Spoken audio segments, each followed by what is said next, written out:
어제 이재용 삼성전자 부회장의 항소심 마지막 공판도 있었습니다. 2심에서 특검이 역시 12년을 구형했는데 공판 분위기 좀 어떻게 전해지나요? 그러니까 1심에서 12년 구형을 했지만 이제 그 국외 재산 도피 액수가 줄어드는 바람에 이제 5년 그 실형이 선고됐죠. 이제 2심에서의 관심사는 집행유예가 선고될 수 있겠느냐 없겠느냐 이제 그게 초미의 관심을 받고 있는데 뭐 이재용 부회장이 본인이 직접 A4 용지 한 2장 정도의 그 마지막 최후 진술 내용을 적어와서 읽었다라고 해요. 중간에 좀 그 울음 섞인 떨린 목소리를 읽었다고 하는데 기본 취지는 대통령께서 오라고 해서 간 거고 내가 원해서 간 것도 아니고 재단에 돈을 달라고 해서 준 거다라는 취지는 이제 강요죄에 나는 피해자다라는 내용이고요. 그리고 또 하나는 이제 다른 삼성 그 미래전략실 관련자들에 대해서는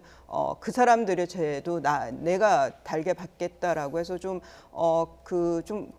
배폭 큰 모습을 보여줬는데 글쎄요. 그럼에도 불구하고 박영수 특검은 반성하지 않는다. 한마디로 반성하지 않고 있다. 그러니까 중형을 내려야 된다라는 취지로 끝까지 이제 밀고 나갔습니다.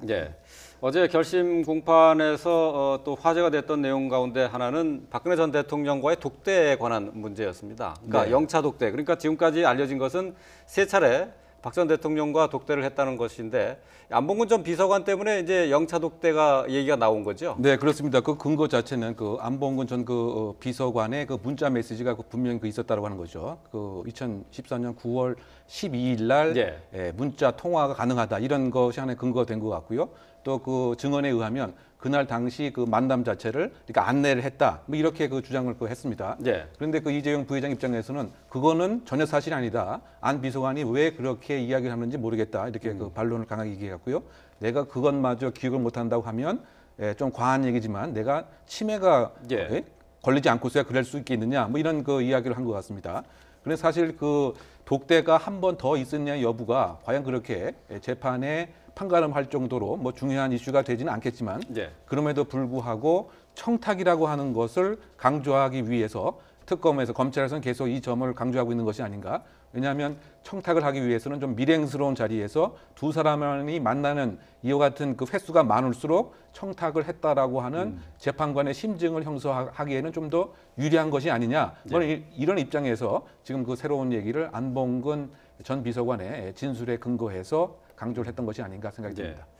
박근혜 전 대통령과의 독대, 그러니까 안가에서 독대는 지금 이재용 부회장 같은 경우 이제 2번이다라고 얘기를 하고 있는 건데요. 전체 만난 건 3번으로 지금 알려져 있고 안봉근 전 비서관의 지금 진술 때문에 이게 이제 4번이냐 3번이냐 이제 얘기가 엇갈리고 있는데 이게 왜 중요합니까? 그러니까 말씀하신 대로 대가 관계, 뇌물죄는 대가 관계가 우선 인정이 돼야 되는데 그 대가에 대해서 경영권 승계를 지금 특검에서 얘기를 하고 있잖아요. 그러면은 이제 그런 부탁을 하거나 하려면 박 전 대통령과 좀 더 많이 만났다라고 하는 것이 그런 부탁을 할 수 있는 분위기라든가 그런 걸 얘기할 수 있는 정황 증거가 되는 거죠. 그런 면에서 특검이 저기에 대해서 한 번 더 강조를 했던 게 아닌가 싶습니다. 앞서 말씀하신 것처럼 1심 재판부가 징역 5년을 선고했고 이 같은 정황이나 이 내용들을 종합했을 때 2심 재판부는 좀 어떤 판단을 내릴까요?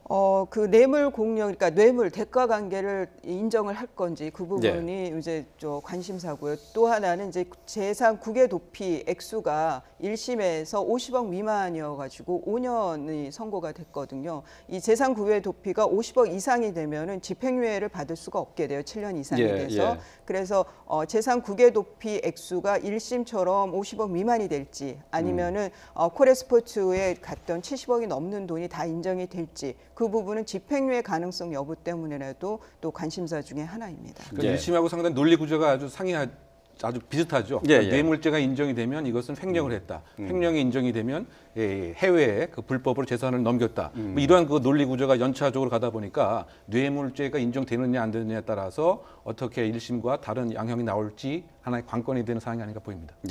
자, 운명의 항소심 선고는 내년으로 넘어갑니다. 내년 2월 25일 오후 2시에 판결을 내리게 됩니다. 자, 사건 사고 소식 짚어봤습니다. 이웅혁 건국대 경찰학과 교수 또 이수희 변호사와 함께했습니다. 고맙습니다.